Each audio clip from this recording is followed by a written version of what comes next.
मित्रांनो नमस्कार। आपण छठ पूजेसाठी तर ओंगारी धाम या ठिकाणी आलो, नालंदा डिस्ट्रिक्ट मध्ये।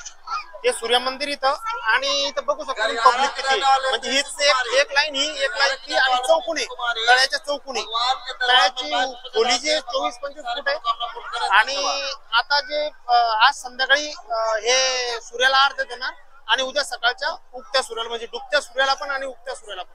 हे जे छठ पर्व आहे बिहार मध्ये आणि अदर जवळपास 2-4 स्टेट मध्ये, झारखंड वगैरे याच्यामध्ये पण खूप मोठ्या उत्साहात मनवला जातो। हा बिहारचा खूप मोठा उत्सव आहे, त्यासाठी इथं लोक खूप दुरून येतात, म्हणजे जवळपास पूर्ण बिहार मधून इथं पब्लिक आलेली आहे। धन्यवाद।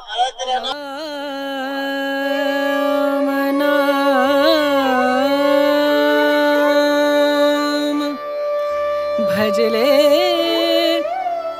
राम नाम सुखधाम, भजले राम नाम सुखधाम, भजले राम नाम सुखधाम।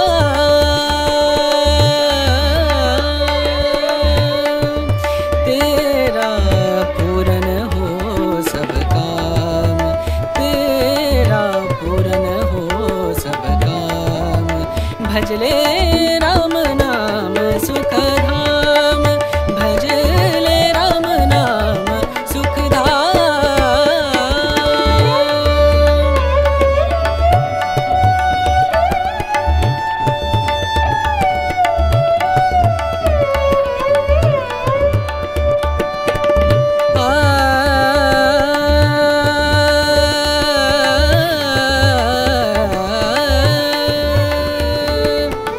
संत समागम, संत समागम, संत समागम, संत समागम करे निरंतर, संत समागम करे निरंतर।